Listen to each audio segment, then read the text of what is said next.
हम सभी को बचपन से एक आदत लगा दी जाती है, कोई भी बड़ा हमारे सामने आए तो जाके उसके पैर छुओ, पैर छू के प्रणाम करो। आप सभी के भीतर बैठे परमात्मा को मेरा प्रणाम।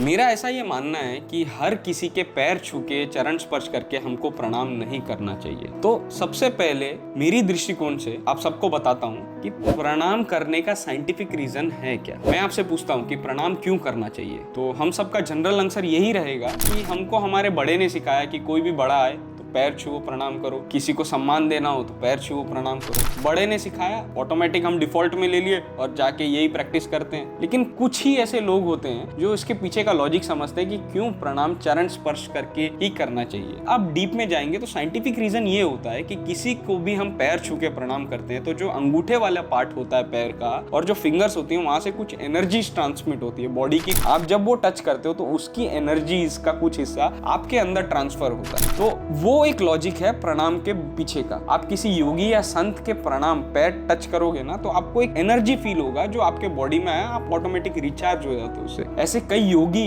कई ऋषि भी मिले होंगे जो अपने लास्ट टाइम में या कुछ टाइम के लिए मना कर देते अपने साधकों को कि मेरे पैर टच ना करें, क्योंकि वो ऐसा चाहते हैं कि उनके बॉडी से एनर्जीज बाहर की तरफ नहीं जाए। तो वो कई बार मना कर देते कि पैर टच नहीं करना। तो सबसे पहला प्रणाम करने का कॉन्सेप्ट है कि पैर टच करके क्यों प्रणाम किया जाता है। और हम सब में से तो कई लोग ऐसे हैं जो प्रणाम भी करते हैं पैर टच करके तो घुटने तक ही पहुंचते हैं, उसके बाद छोड़ देते हैं। वो प्रणाम नहीं होता। तो प्रणाम किन लोगों को करना चाहिए, तो मेरा ऐसा मानना है जो आपके जीवन में रोशनी लाए, जो आपके जीवन को कोई गति दे, सदगति दे, जो आपके जीवन को आगे बढ़ाए, जिनको आप अपना आदर्श मानते हो, जो आपके ग्रोथ में सहभागी हो, जिनको आप भगवान स्वरूप देखते हो, उन्हीं को प्रणाम करना चाहिए। हर किसी को प्रणाम करने का कोई फायदा नहीं है पैर छू के। इसके बारे में थोड़ी सी और बातें करते हैं। हमें बचपन से सिखा दिया जाता है कि बड़ों को ही प्रणाम करना। बड़ों को ही क्यों प्रणाम करना, छोटे को क्यों प्रणाम नहीं कर सकते हम। एक्चुअल में इसके पीछे का अगर गहरी सोच लगाए ना तो बड़े का मतलब होता है कि जो ज्ञान में बड़ा हो, नॉलेज में बड़ा हो, उसी को प्रणाम करना। उम्र का कोई रिलेशन नहीं है। पर हमारी संस्कृति ने हमें उम्र में ढाप दिया है कि कोई हमारे से उम्र में बड़ा हो, भले ही वो कितना ही ज्ञान में कम हो, उसको जाके प्रणाम करो। उम्र से देखते हैं सबको। अरे भाई, आप किसको प्रणाम कर रहे हो पहले आप वो भी देखो। कोई आदमी नेगेटिविटी से भरा है, सारे दिमाग में दुनिया जान के कचरे हैं, दुनिया जान के उसने पाप किए हैं, उसको जाके आप प्रणाम करते हो और उसकी लाइफ एनर्जीज आप लेते हो। अरे आपका लाइफ एनर्जी उसमें डाउन हो जाएगा। क्यों आप उसके पैर टच करके प्रणाम करते हो। और क्यों छोटे के पैर टच करके प्रणाम नहीं करना चाहिए। अरे आपसे जितना छोटा है उतना उसके अंदर भगवान विराजता है, वो उतना संवेदन होता है और उतना उसने कम जीवन में पाप किया। आप लोग बड़े ने कितने कांड किए जीवन में और ऐसे प्रणाम करते हो और उनको आशीर्वाद देना भी नहीं आता कि हम आशीर्वाद दे कैसे। प्रणाम एक भाव होता है जो मन से किया जाता है और आशीर्वाद भी उसी मन से दिया जाता है, उसी मन के अंदरतम फीलिंग से आशीर्वाद दिया जाता है कि सामने वाले को वो आशीर्वाद हिट करे। कोई किसी को देखा आपने आशीर्वाद देते हुए ढंग से, बस ठीक है, वो प्रणाम करने का कोई सेंस नहीं बनता। और छोटों में तो बच्चा जन्मता है तो भगवान का अंश होके साक्षात वही जन्मता है, उसको प्रणाम क्यों नहीं कर सकते। छोटे तो कम पाप किए हैं आपसे, उनमें परमात्मा देख के प्रणाम क्यों नहीं कर सकते। तो चरण स्पर्श आप उसी को करें जो आपके जीवन में कोई लाइट किया हो, जीवन में कोई रोशनी लाया हो, आप जिनसे प्रभावित हुए हो, जिनसे आपका स्पिरिचुअल ग्रोथ हो रहा है, आपका हम्बलनेस बढ़ रहा है, आप जिनसे कुछ सीख रहे हो और आप अपने लाइफ को सही गति पे ले जा रहे हो, उनको आप पैर छू के प्रणाम करें। ये मिसकॉन्सेप्शन हटा दे कि बड़ा है छोटा है, जिनसे भी आप सीख रहे हो आप उनको प्रणाम कर सकते हैं। और जरूरी थोड़ी है कि पैर छू के ही प्रणाम होते हैं, प्रणाम तो हाथ जोड़ के भी होते हैं। और प्रणाम करने का तो सही मायना वही होता है कि जब आप हाथ जोड़ के उनके भीतर, उनके शरीर के भीतर बैठे परमात्मा को देख लें। आप अपने मन में भी बोल सकते हैं कि उनके शरीर में विराजे बैठे परमात्मा को प्रणाम। फिर इससे तो आप दोनों चीज से छूटे हो जाएंगे। आप सही इंसान को भी प्रणाम करेंगे, गलत इंसान को भी प्रणाम करेंगे। गलत इंसान यानी जो शरीर से गलत काम कर रहा है या फिर नेगेटिव है जिसको हम कहते हैं, उसको भी प्रणाम करेंगे, क्योंकि उसके भीतर भी तो वही परमात्मा छुपा है ना जो अच्छे इंसान के भीतर छुपा है। हमें क्या सिखाया गया है कि हम शरीर नहीं है, हमारे भीतर एक आत्मा है और वो आत्मा एक ही है। सब सारे परमात्मा के अंश है, सारे जीव इस सृष्टि में परमात्मा के अंश है और हर कण कण में ईश्वर विराजते हैं। तो हम उन्हीं को नमन कर सकते हैं ना, उनके तरफ देख के उनके शरीर के भीतर बैठे परमात्मा को नमन कर सकते हैं ना। तो इसमें तो कन्फ्लिक्ट ही हट जाता है। सबको प्रणाम कर सकते हैं हाथ जोड़ के हम कि भाई आपके भीतर बैठे परमात्मा को मेरा प्रणाम। जरूरी थोड़ी है कि जाके चरण स्पर्श करना है। और इसमें सबसे एक और बात मैं आप सबसे कहना चाहूंगा, ये मेरे खुद का लाइफ का पर्सनल एक्सपीरियंस है। आप प्रणाम करें ना तो एक अपने जीवन में एक एक और हैबिट डाल दीजिए कि आप रेगुलर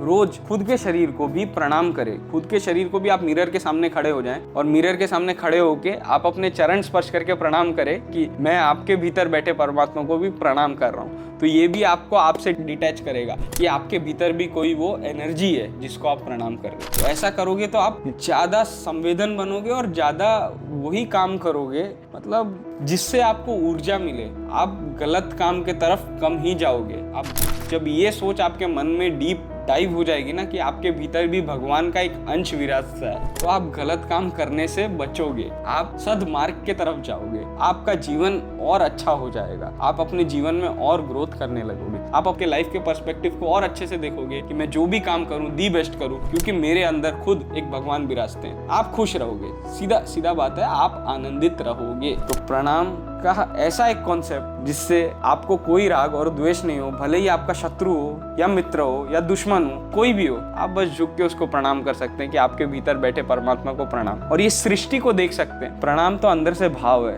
अंदर से भाव जो आपको और पवित्र कर सके कि मैं नम सकता हूँ, वो आपके अहंकार और आपके ईगो को तोड़ सके कि मैं नम सकता हूँ सबके सामने। तो ऐसा जरूरी थोड़ी है। एक और कॉन्सेप्ट कर सकते हैं, आप कहीं पे भी जाए बस आप आंख बंद करके प्रणाम, मैं झुकता हूँ इस सृष्टि की तरफ प्रणाम, अपने मन में ही मैं झुकता हूँ इस संसार की तरफ प्रणाम। ये पेड़ पौधे, ये ग्रीनरी, ये आसमान, ये आकाश, मैं इनके सामने क्या हूँ? ये मेरे को लाइफ एनर्जीज दे रहे, सूरज मेरे को लाइफ एनर्जीज दे रहे, प्रणाम। क्या दिक्कत है? आप अपने मन से बस भाव प्रकट कर सकते हैं और आप देखना आपके भीतर कुछ ना कुछ ड्रास्टिक चेंजेस आने लग जाएंगे। जब आप झुकना सीख जाएंगे, आपका अहंकार टूट जाएगा और स्पिरिचुअल जर्नी में इसका ग्रोथ बहुत बड़ा इफेक्ट करेगा आपको।